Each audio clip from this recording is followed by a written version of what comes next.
This is your boy JG. This is the Punch Report. In this video, I have breaking news.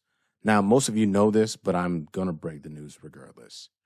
Boxing as a sport is not fantasy football. What do I mean by that? This evening, we had the Fatal Fury card, and it was absolutely buns. The card was not good. Definitely stacked up. I want to say congratulations to one Teofimo Lopez. He looked sensational. Now, Honorable Barboza Jr. was definitely overmatched, but he's still undefeated fighter, 32-0. Tough, rugged, and he's found a way to win in the past when he's been a little outgunned. Teofimo, when he's fully engaged, is probably one of the most talented fighters in the sport today, and he put it all together. I think that he played to the reality of the opponent that was in front of him. I think against guys who can kind of match his speed or have power, especially going from 40 to 47, if that's what he chooses to do, he'd have to be more defensively sound. I have my questions about that. Shout out to Teofimo Lopez. Shout out to Barboza Jr. And probably, even though it was pretty one-sided in my opinion, some competitive spots here and there for Barboza, but Teofimo was acting up. He was doing his thing. That bout aside, Jose Ramirez, Devin Haney, and Ryan Garcia, Rolando Romero was absolutely cheeks. Now, this video is not a breakdown of the entire card. I want to talk about the fact that if you're Turki Al-Sheikh and you say, hey, I'm setting up 15 fights into the future, 2027, 2028, and I'm exaggerating a bit, but you understand where I'm going with this. You put this card together and then you orchestrate fights after the fact. We know what happened last year, April, Ryan Garcia, Devin Haney. Devin Haney got absolutely clipped up, dropped a gang of times, and looked crazy. And that played a factor into how he looked this evening. We'll get into that in a bit. But Turki says, how can I put a fight card together that has both those boxers, pugilists, on the card, and then I can have them agree in the background to fights in the future. Listen, if you were hearing the sound of my voice, just do a fight deal, DAZN, Matchroom, PBC, Top Rank. They're not on ESPN anymore, but whatever. Whoever you decide to sign with, right? Do the deal, 4 fights, 3 fights, 36 months, whatever the terms and conditions are, and then map out your opposition. This model of saying, hey, what's my man's name that got knocked out bad by Joseph Parker? Martin Bacoli. Hey, come in, fly in, short notice. You have a 6-second training camp, get knocked out, and then we want you to turn around and fight F.A. Jagba, who's a puncher, who's 6'6", and it's likely you're going to get cooked, and it's not a title eliminator any longer because you likely have lingering brain issues because you got punched in your forehead and stopped and dropped, and you look crazy. Shut him down, open up shop. Shout out to DMX, RIP. Anyway, this is what we saw this evening. Devin Haney came out. He looked absolutely terrible. If you're Team Haney and you're like, he got the victory. Yeah, whatever. They talk like they're going out and slaughtering people. You look bad against Ryan Garcia, got punched up. I don't want to hear anything about Osirine. Had nothing to do with the outcome. And you decided to stay with the bout and try to litigate after the fact, and then agreed for the possibility of a rematch once Ryan Garcia agreed to drug testing. Looks like that shit kind of doesn't matter anymore.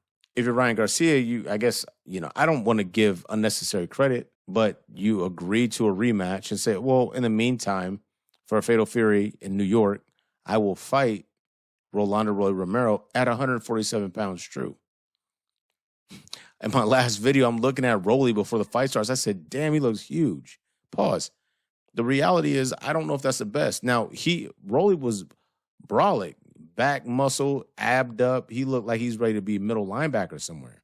When Ryan Garcia just looks a little bigger, like he's not cutting, a little softer, so to speak. The Ryan Garcia Devin Haney bout has lost so much luster. This is not a scenario that has worked out for them.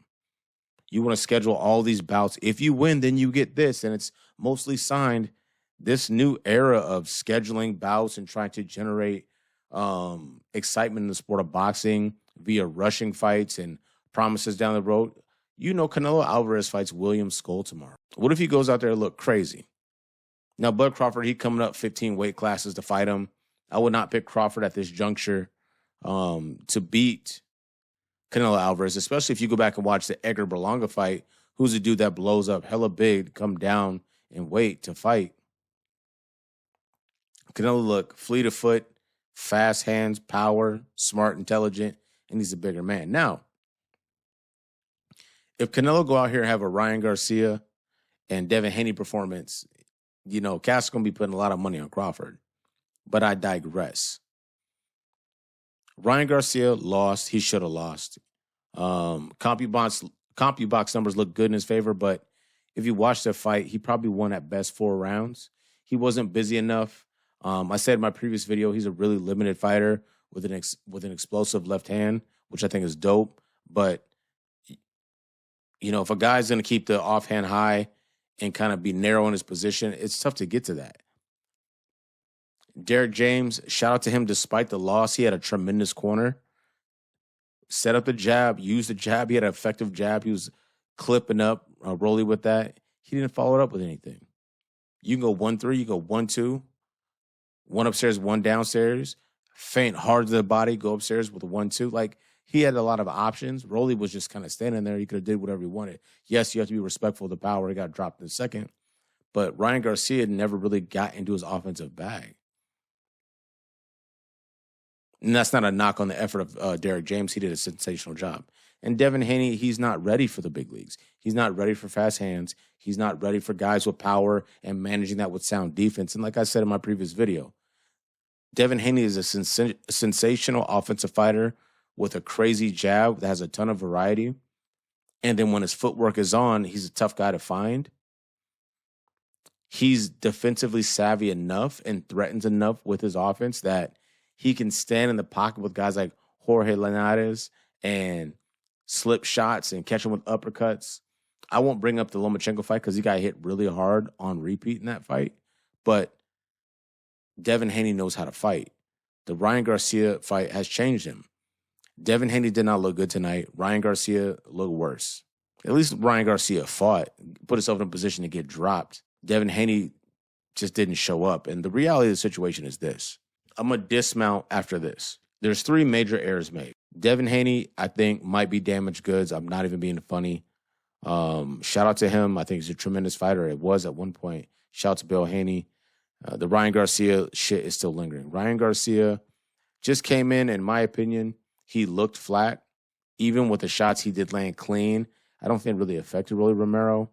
I think that he's not a 47-pounder. I think he might be a 40 guy who gets to take advantage of his height, size, speed, and power and have more success there. But he just didn't look good this evening.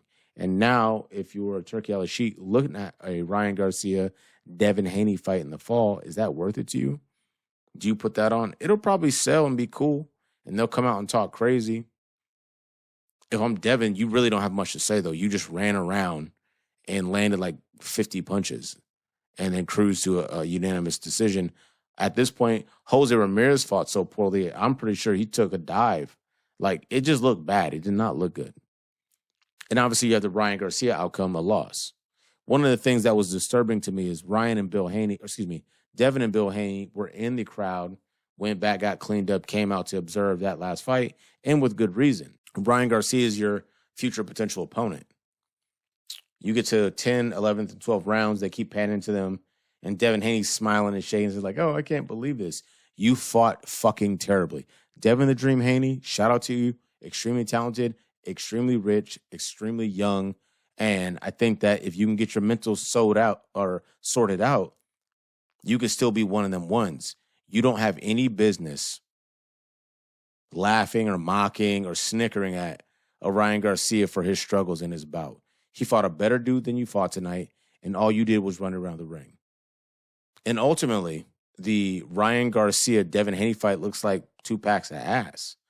I'm not checking for it. I can't say nobody. There'll still be Devin Haney fans who are like, this is great, and he'll destroy Ryan and all this other wild shit. And I don't really even know if Ryan Garcia, because I see people fight for Devin Haney. I don't really see people fight for Ryan Garcia in the internet space. I don't see that.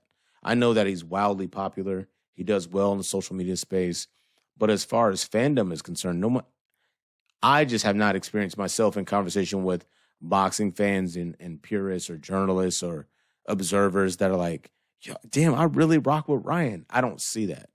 But that aside, I think Ryan Garcia has an opportunity to, right his wrongs, fix the mistakes that he made. Because I'll take a guy that's gun shy a little bit, limited in nature, try to build him out, versus someone like a Devin Haney, who I think is far more advanced than a Ryan Garcia offensively, with the exception of power.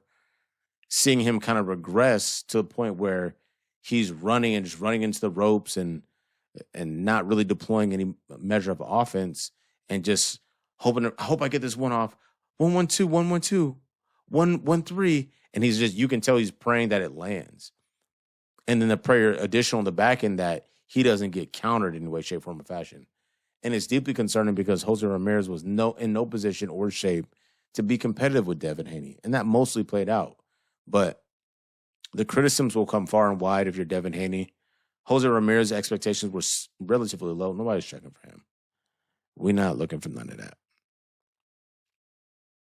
But ultimately, that's my time. This is your boy, JG. This is the Punch Report. Devin Haney, Ryan Garcia, both you guys look terrible. Congratulations to Teofimo Lopez and Rolando Romero, the middle linebacker. Where does Ryan go from here? Where does Devin go from here? Is the rematch still viable? Let me know your opinions in the comments section. Like I said before, this is your boy, JG. This is the Punch Report, and we out.